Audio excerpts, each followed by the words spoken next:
Assalamualaikum warahmatullahi wabarakatuh. Perkenalkan, nama saya Nur Hifzul Maulia Alfat dengan NIM C2401221071 dari kelompok 1 mata kuliah Biologi Perikanan. Jadi di sini saya akan menjelaskan sedikit tentang reproduksi. Apa sih reproduksi itu?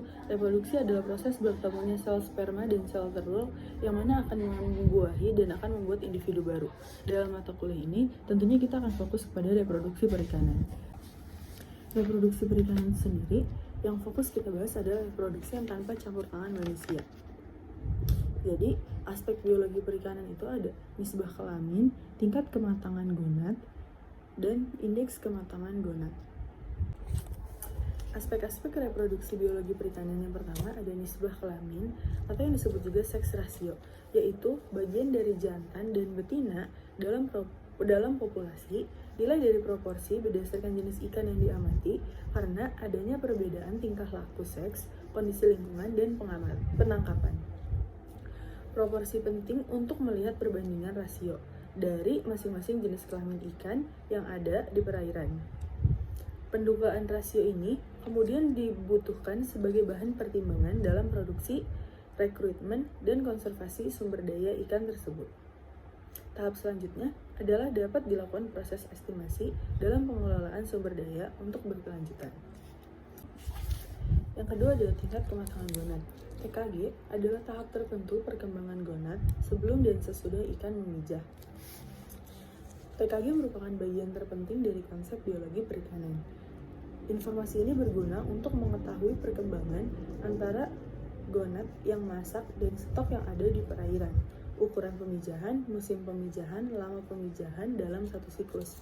Dengan mengetahui ini, kita dapat memprediksi tingkat rekrutmen dan pengelolaan sumber daya di perairan.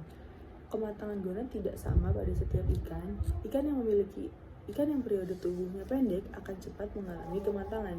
Begitu juga sebaliknya, penentuan tingkat kematangan gonad dapat dilakukan dengan melalui dua cara. Cara yang pertama ada cara morfologis, di mana pengamatan berdasarkan dari ukuran gonad tersebut yang diamati secara visual.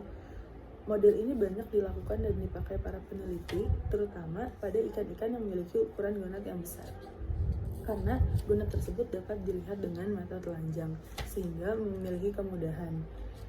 Yang selanjutnya ada secara histologis, di mana pengamatan dengan cara mengamati perkembangan gonad melalui fase perkembangannya melalui sel dari gonad tersebut. Metode ini banyak dipakai dengan ikan yang ukurannya kecil dan mikroskopis.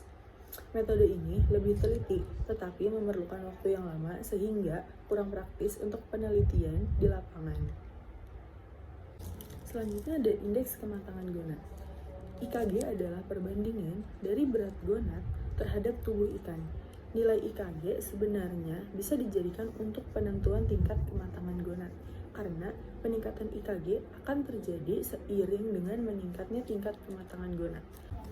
Selanjutnya adalah materi praktikum, di mana tadi kita sudah melakukan praktikum di lab laboratorium perikanan, di mana tujuan praktikum yang tersebut adalah mengetahui jumlah telur ikan yang telah masak, mengetahui ukuran telur, untuk mengetahui perkembangan individu menjelang pemijahan, dan menduga produktivitas dan potensi produksi dari kelompok ikan tersebut.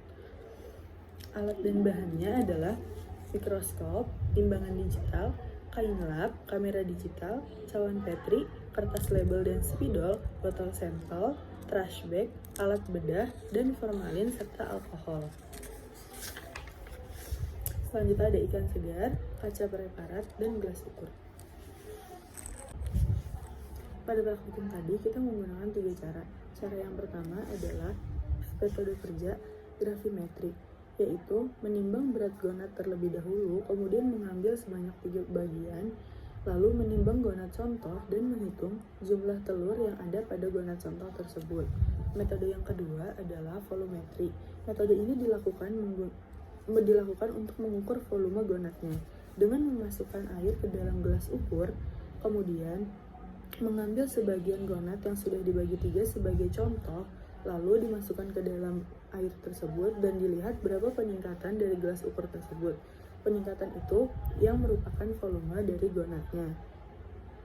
Yang terakhir adalah untuk metode kerja gabungan. Metode ini merupakan perpaduan antara ketiga metode. Hal yang pertama harus dilakukan adalah menimbang berat total gonad yang sudah matang.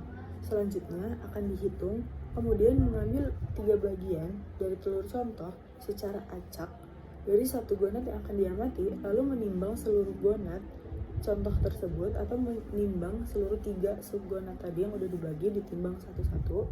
Setelah itu akan diamati dan dihitung menurut subgonad tersebut.